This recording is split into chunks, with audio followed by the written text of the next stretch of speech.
Tora.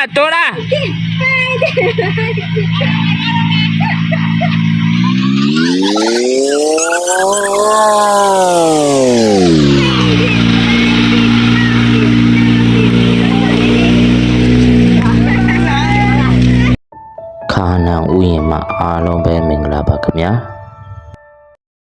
ဒီဗီဒီယိုလေးကတော့ကျွန်တော်တို့ကလေးတွေကိုခေါ်ပြီးတော့ channel မှာတွက်လှည့်တဲ့ဗီဒီယိုဖိုင်လေးဖြစ်ပါတယ်ခင်ဗျာဒါတော့ကောင်းကျင်းဆန်လေးစိတ်ထားတာဖြစ်ပါတယ်ခင်ဗျာအခုဆိုရင်အစားအစာကိုအိမ်ကနေတစ်ခါတည်းချက်တော့ဖို့အတွက်မီးစမွေးနေပါပြီဒါတော့ကောင်းကျင်းပေါင်းထားတာဖြစ်ပါတယ်ဒါတော့အသားလုံးအစုံကြောအတွက်ပြင်ဆင်ထားတာပါခုလီးနေတဲ့ဟာလေးကတော့ကြက်တောင်ပန်လေးကိုလီးနေတာဖြစ်ပါတယ်ခင်ဗျာဒါဒီတရားကတော့ကျွန်တော်ဒီကောင်းညိုတာဝန်ယူနေတဲ့လူကြီးဖြစ်ပါတယ်ဆိုရင်ကျွန်တော်တို့ကောင်းညင်းလေးချက်တော့ပါခင်ဗျာကဲကျွန်တော်တို့ကောင်းညင်းချက်ပြီးဆိုတော့အသားလုံးအစုံကိုစပြီးလီးပြီးတော့ချက်တောင်ပန်တွေကိုကျွန်တော်တို့စပြီးနေနေပါပြီခုဆိုရင်နေပြီးပါပြီဆိုတော့စီနေရင်ဆိုကြော်လိုက်ပါတယ်ခင်ဗျာကျွန်တော်တို့စီတွေကြော်နေတော့မှချက်တောင်ပန်တွေကြော်လို့ပြီးခါနီလောက်မှာကျွန်တော်တို့အသားလုံးလေးကိုကလေးနဲ့အတူတူစပြီးတော့ကျွန်တော်တို့လီးနေပါပြီခင်ဗျာကျွန်တော်တို့အရှိမအာရပရကြော်ချက်နေတဲ့အချိန်မှာအနောက်ကနေထင်းနေအာရပရခွဲပေးနေတဲ့အဖွက်ထည့်ရပါဒါတော့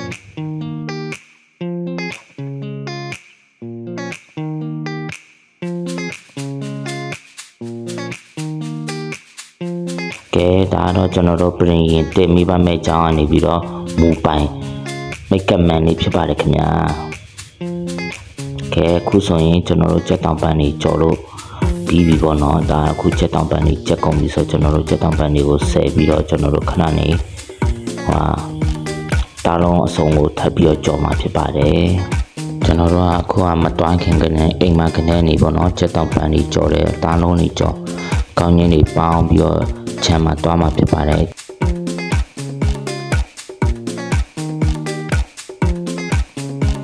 ကဲအခုဆိုရင်ကျွန်တော်တို့အားလုံးပြင်ဆင်ပြီးသွားပြီပေါ့နော်ချမ်းတွားဖို့အတွက်အခုကကျွန်တော်တို့ချမ်းမှာတွားခင်မှာအိမ်မှာဖះရင်ရှိခိုးလိုက်အရင်ဆူတောင်းရတယ်ပြီးတော့ကျွန်တော်တို့အမေကနေပြီးတော့ကောင်းကြီးပေးဆူတောင်းပြီးမှကျွန်တော်တို့ကဲအခုစထွက်ဖို့အတွက်ပစ္စည်းတွေကိုစပြီးကားပေါ်မှာတင်နေတာဖြစ်ပါတယ်ခုဆိုရင်ကလေးတွေကပစ္စည်းတွေကိုတယောက်တင်လက်စီမပြီးတော့တင်နေကြတာဖြစ်ပါတယ်ကဲခုဆိုရင်ကျွန်တော်တို့ပြင်တင်မိပါမယ့်အကြောင်းအနေစပြီးတော့ကလေးတွေစပြီးထွက်ခွာတော့မှာဖြစ်ပါတယ်ခင်ဗျာဒါတော့ကျွန်တော်တို့လမ်းတစ်ဝက်မှာကျွန်တော်တို့ရေခဲဝယ်နေတာဖြစ်ပါတယ်ကဲဒါတော့အခုကျွန်တော်တို့ပေါ့နော်ဘုံထုံလမ်းကြော်လာတာနဲ့ကျွန်တော်တို့ဒီမှာကုန်းတက်လေးရှိတယ်အဲကုန်းတက်မှာကလေးတွေပစ္စည်းတွေနဲ့ဝေ့များတဲ့တကြောင်ကားမတက်နိုင်လို့ကလေးတွေအကြီးပိုင်းတွေတချို့ကဆင်းပြီးတော့ကားကိုတွန်းနေတာဖြစ်ပါတယ်ခင်ဗျာလဲပေါ့နော်ကားလဲတွန်းလိုက်ပေါ့နော်ကိုရပါတယ်ခင်ဗျာကဲခုဆိုရင်ကျွန်တော်တို့ကဒါခြံဝတဲ့ကိုရောက်နေပါပြီခုဆိုရင်ကလေးတွေကစပြီးတော့ခြံထဲကိုဆင်းပြီးတော့ရှောက်လဲတော့မှာဖြစ်ပါတယ်ခုမလဲခင်မှာပစ္စည်းလေးတွေအရင်အိမ်ပေါ်လေးတင်ကြမယ်ပေါ့နော်ကဲခုဆိုရင်ကျွန်တော်တို့ဒါတင်မော်ကြီးထောင်းဖို့အတွက်ပေါ့နော်ကျွန်တော်တို့တင်မော်ကြီးကလေးတွေနဲ့ခူးခိုင်းနေတာဖြစ်ပါတယ်အကြလေးတွေကရှောက်လဲမယ်ပြီးတော့အတီးလေးတွေခူးမယ်ပေါ့နော်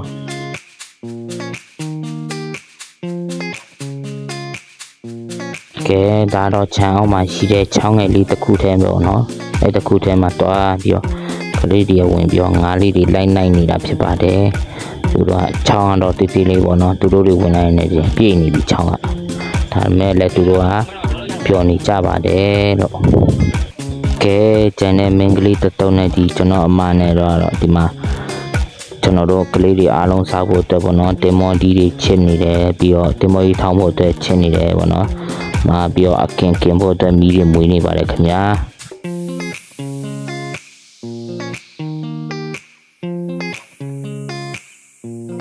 ကဲသူတို့ကတော့ဒါတော့ငရက်ဖန်စီအကြီးတွေပေါ့နော်ဒါတော့အခုကတော့သူတို့ချောင်းကြီးထဲမှာဆောလုံးပွားတော့မှကျွန်တော်ရငါးကန်ထဲဝင်ပြီးတော့ဝိုင်းနိုင်နေကြပါတယ်ခင်ဗျာ အဲ့တော့ကွာသူတို့ကလက်တွေနဲ့ပဲဖမ်းနေကြတယ်ငါးတွေခယူတွေပေါ့နော်သူတို့အဲ့ငါးကန်ထဲမှာလည်းပျော်နေကြတယ်တချို့ကလည်းခြံတွေတောတွေထဲမှာရှောက်လည်နေကြတယ်ပေါ့နော်ယောက်ျားလေးတွေကလေးတွေနဲ့တတုပ်အလိုမျိုးစော့နေတဲ့အချိန်မှာကျန်တဲ့မင်းကလေးတတုပ်ကတော့တည်ရဲ့ထုံးစံတိုင်းပေါ့နော်အပေါ်မှာတင်မောကြီးထောင်းနေပြင်းနေတာတွေပါရှိပါတယ်ခုလိုမျိုးကျွန်တော်တို့ကလေးတွေမိုးချမ်းမှာတွားလည်နိုင်ဖို့အတွက်ပေါ့နော်ကိုယ်တစ်ဖက်ကနေပါဝင်ပေးကြတဲ့ညီကိုမောင်မအရောက်စီတိုင်းကိုလည်းကျေးဇူးတင်ပါတယ်လို့နော်ဟိုအေးအဖြစ်တော့၎င်းပြီးတော့မုံအားဖြစ်တော့၎င်းပြီးတော့လောအားအဖြစ်တော့၎င်းတစ်ဖက်ကနေပြီးတော့ပါဝင်ပေးကြတဲ့ညီကိုမောင်မအားလုံးကိုလည်းကျေးဇူးတင်ပါတယ်ပြီးတော့အခုကျွန်တော်တို့ဒီကလေးတွေဗီဒီယိုကိုတင်ထားတဲ့ဟာကိုအစားနေဆုံးဒီစိတ်ရှိရှိလေးနဲ့ကြည့်ရှုအားပေးကြပါအောင်ဗျာ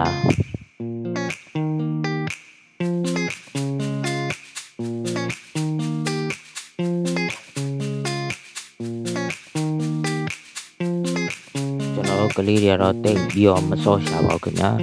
စိမ့်လန်းကြည်လင်နေတဲ့ဆန်းချောင်းတီးတီးလေးတော့မှသူတို့လှုပ်လိုက်တာနဲ့တခါလဲညီရဲတွတ်သွားအောင်ဖြစ်သွားပါတယ်ငါးကန်ဆိုလဲကြည်လင်နေတဲ့ဟာနေပြီးတော့ရေနီနီလေးဖြစ်တဲ့အထိစော့ကြပါတယ်လို့အားလေးပေါ့နော်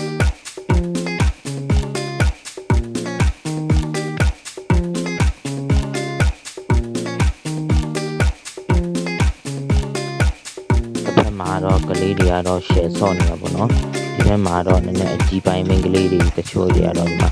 က်မှာလည်းကလေးတွေစားဖို့အတွက်ရှယ်ပြည့်စက်နေပါတယ်ခင်ဗျာ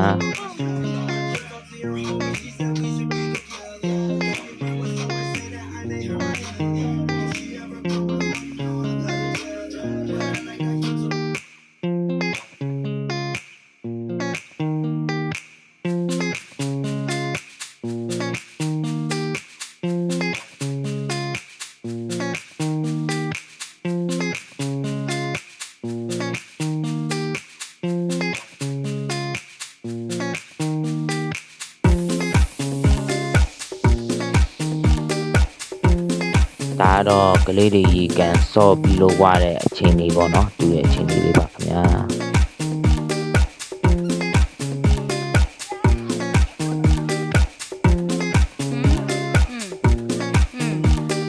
ကလေးတွေကရေထဲစော့လို့ဝပြီးတော့ခြံနေပါလေပတ်သွားနေတဲ့အချိန်မှာပေါ့နော်အခုအကြီးပိုင်းကလေးတချို့ကတော့အခုတင်မောကြီးပါလေအောင်ပြီးလို့ဒီပါပြီဆိုတော့သူတို့လည်းအခုခြံကိုစားပြီးတော့ပတ်ပြီးတော့ရှောက်လေကြီးနေရဖြစ်ပါတယ်အခုကတော့သူတို့ကတော့လာတာနည်းနည်းနောက်ကျသွားပါတော့ကလေးတွေစောလို့ဝါပြီးမှသူတို့မင်းကလေးတွေကခုမှပဲတင်မောကြီးပါလေထောင်းပြီးမှပဲဆင်းလာပြီးတော့စောရတာဆိုတော့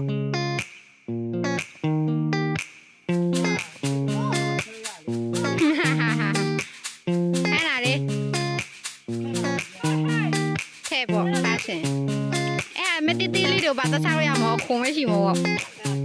ကဲဒါတော့ဖိုက်တာအဖွဲတွေပါသူတို့ကတော့ဓာတ်ကန်စစင်ကန်နေပေါ့နော်ဟိုကခုတ်တလို့လို့ဒါခုတ်တလို့လို့နဲ့ကြံရိုးလေးတွေခုတ်စားလိုက်ပြီးတော့နားခုတ်လိုက်ဒီနားခုတ်လိုက်နေပေါ့နော်သူကတစ်ချံလုံးပတ်ပြီးတော့လဲကစားနေတာဖြစ်ပါတယ်ခုကတော့ဒါကျွန်တော်တို့ကလေးတွေကိုနေ့လည်စာစားဖို့ပြင်ဆင်ပြီးသွားပြီဆိုတော့ကလေးတွေကိုအကုန်လုံးပြန်လာဖို့ပြန်ခေါ်လိုက်ခြင်းဖြစ်ပါတယ်အမေအကြီးပိုင်းတချို့မင်းကလေးတွေကတော့ဒီမှာဆော့လို့မွားတယ်လို့ဆော့နေတယ်ဟုတ်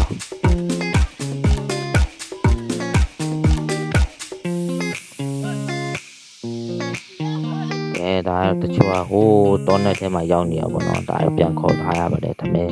နေ့လက်စားဖို့ပြန်ခေါ်နေတာဖြစ်ပါတယ်ခင်ဗျာကဲအခုချိန်မှာကျွန်တော်တို့နေ့လက်စားဖို့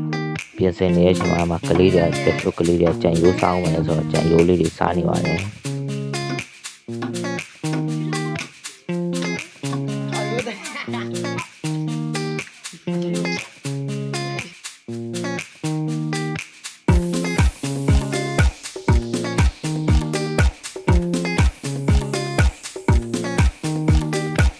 ဟိုဝေးမှာလမ်းလျှောက်သွားနေတဲ့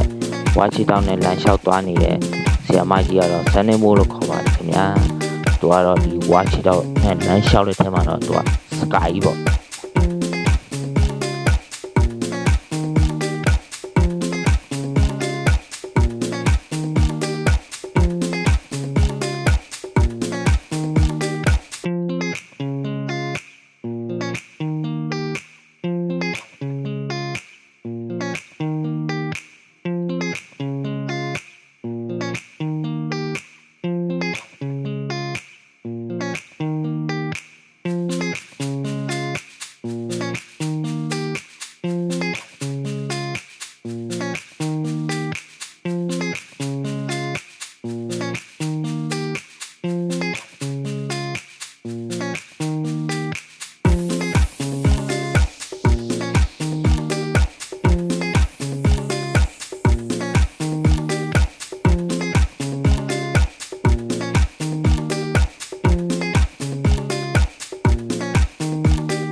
ကဲခုဆိုကျွန်တော်တို့အထောင်းလေးနဲ့ပြင်ဆင်ပြီးသွားပြီဆိုတော့ကျွန်တော်တို့က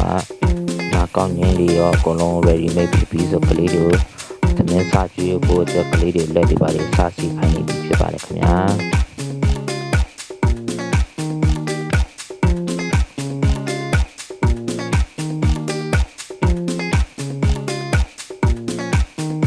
ဒါတော့ကျွန်တော်တို့ကလေးတွေလက်ဆေးပြီးတော့ကျွန်တော်တန်းစီနေတာဖြစ်ပါတယ်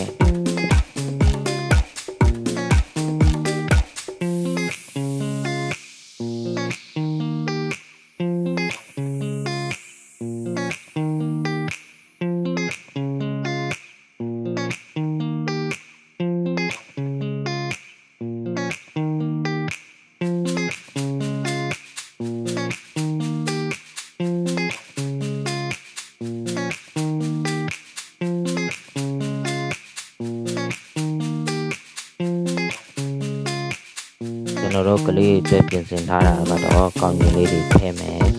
ဒီကြရင်အဲ့မှာဒီမော်ကြီးထောင်လေးထည့်လိုက်မယ်ဒီကြရင်ကျွန်တော်တို့ကအဲ့မှာအသားလုံးအစုံကြော်လေးထည့်မယ်ဒီကြရင်ကျွန်တော်တို့ကြက်တောင်ပန်လေးကြက်တောင်ပန်ပေါ့နောက်ဆက်ပေါင်တီတီလေးပေါ့နော်တရားနှစ်ပေါင်တီနဲ့ထည့်ပေးနေတာဖြစ်ပါတယ်ခင်ဗျာ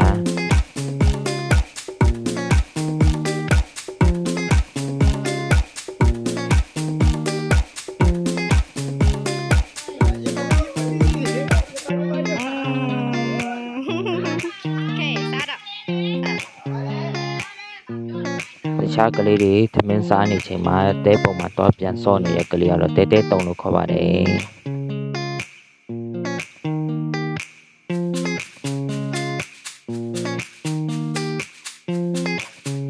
ကျွန်တော်တို့ကလေးတွေကတော့အကုန်လုံးချစ်စရာကောင်းပါတယ်လို့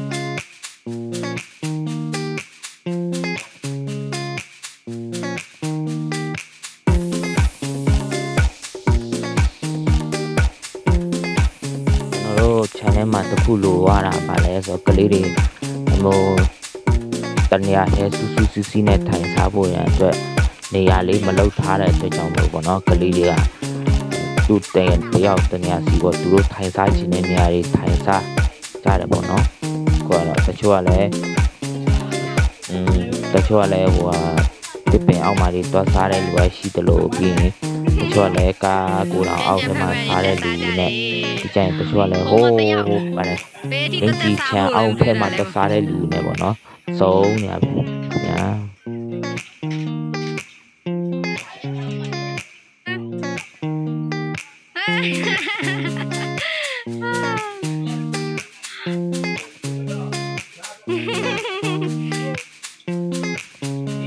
No pueda.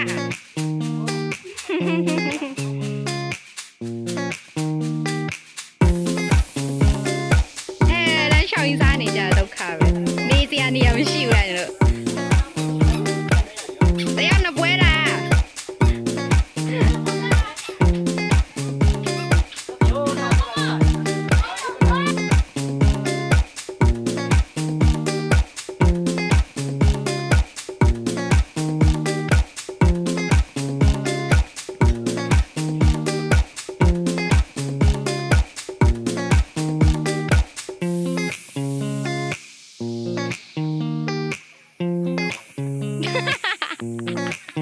တဘာဝဆန်ဆန်လေး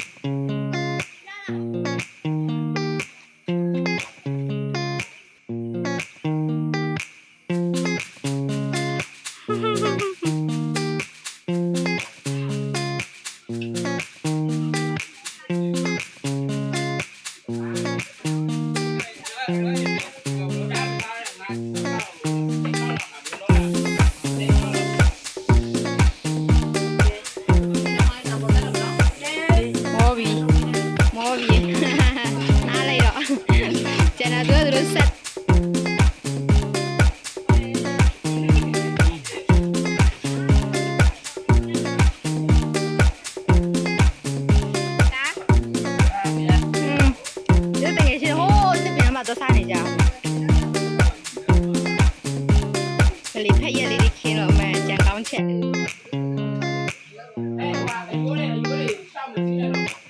ဒါတော့ကျွန်တော်တို့အ အကြီးပိုင်းလေးတွေပေါ့နော်အကြီးပိုင်းလေးတွေပါမယ်အပြိုမလေးတွေပါမယ်ကလေးဖေကလေးမေတွေပါတဲ့အဖွဲရပါဒါတော့ပူကြီးပါဒါတော့ပူကြီး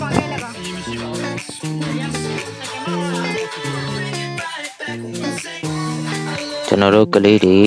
ချင်းဆက်လေးနဲ့ကောင်းလေးအထောင်းစားရတာဒီမလက်ရလေးပါအကင်ကောင်းလေးစားရတာတော့ဒီကိုကြီးရဲ့လက်ရလေးပါခင်ဗျာ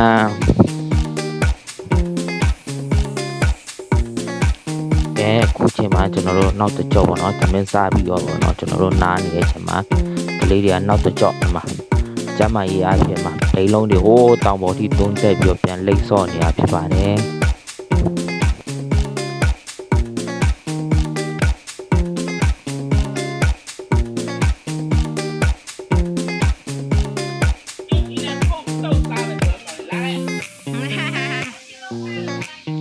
အခုကျွန်တော်တို့သမင်းစားပြီးတော့နားပြီးသွားပြီဆိုတော့အခုညနေပိုင်းရောက်တော့ကျွန်တော်တို့ကလေးတွေတချို့ကစော့နေတဲ့အချိန်မှာကျွန်တော်တို့နည်းနည်းအကြီးပိုင်းလေးတွေကပေါ့နော်အရွက်လေးတွေစားပြီးတော့ခုမှဖြစ်ပါတယ်ခုကတော့ကျွန်တော်တို့ဆွေတော်ရွက်လေးတွေပေါ့နော်ဆွေတော်ရွက်လေးလည်းခုထားတယ်ပြီးတော့ကစော့ခါဒီလေးလည်းကျွန်တော်တို့ခုထားတယ်ပေါ့နော်ပြီးတော့ကျွန်တော်တို့နောက်ပြီးတော့ကျွန်တော်တို့အခုဆက်ပြီးတော့ကျွန်တော်တို့စူပုတ်ရွက်လေးတွေခုမယ်တခြားအရွက်လေးတွေရှာမယ်ဖြစ်ပါတယ်ခင်ဗျာဒီထဲမှာအောက်ထုတ်တွေရှိတယ်အောက်ထုတ်ကိုကတော့ကျွန်တော်ကတော့သူတို့တွေကိုဒီသူတို့ရဲ့ဘယ်လိုခူရမလဲဆိုတော့ကျွန်တော်သူတို့ပြောပြနေတာဖြစ်ပါတယ်ကိုယောက်ျားလေးတချို့အကြီးပိုင်းတွေကတော့လိုက်ပြီးတော့ဒီစူပူရွက်လေးတွေလိုက်ခူနေပါဖြစ်ပါတယ်ခင်ဗျာ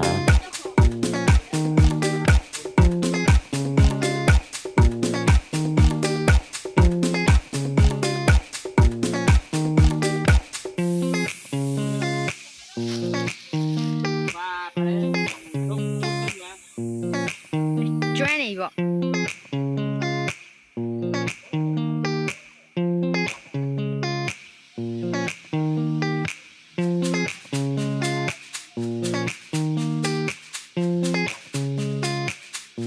ဘာခူးတာအရင်ကြိုင်ဟာဟိုတယောက်ကျုံ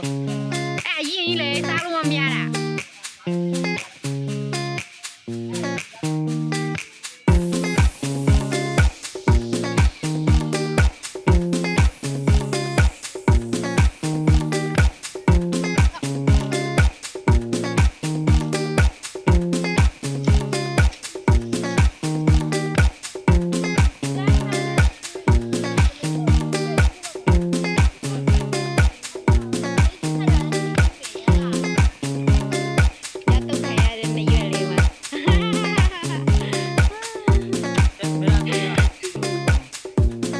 ကျွန်တော်တို့တချို့ယောက်ျားလေးတွေကဟင်းရွက်တွေခူးနေတဲ့အချိန်မှာ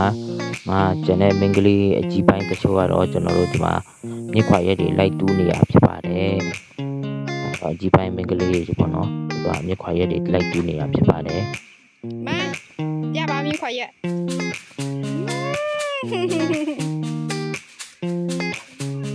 ခုကတော့မြစ်ခွာရွက်တွေခူးပြီးရနဲ့မပြီးဘူးပေါ့နော်ကျွန်တော်တို့အဲ့ဒါကိုယူပြီးတော့ကျွန်တော်တို့ချောင်းထဲမှာတွားပြီးတော့ကျွန်တော်တို့အဲ့မြစ်ခွာရွက်တွေကိုရေးဈေးပြနေတာဖြစ်ပါတယ်ခင်ဗျာ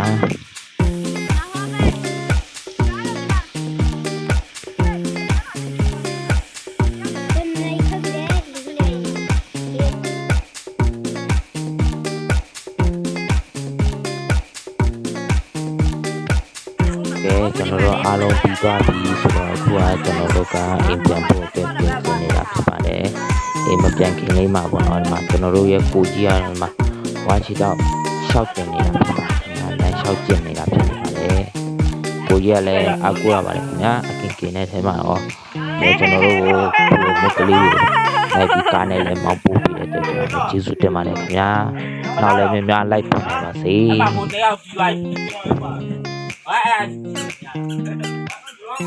ယူသွားလေခုဆိုရင်ကျွန်တော်တနေ့ကုန်နေပြီးတော့ကျွန်တော်တို့လေလောဝပြီးသွားပြီဆိုတော့ကျွန်တော်တို့အခုစပြီးတော့ကားပေါ်မှာ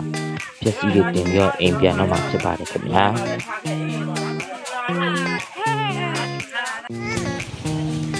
ခုဆိုရင်ကျွန်တော်တို့လေလာတာပေါ့နော်ညတော့မိုးချုပ်သွားပါပြီခင်ဗျာည6နာရီ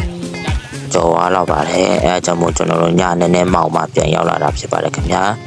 ခုလိုမျိုးကျွန်တော်တို့ဖက်ကနေပါဝင်ပြီးတော့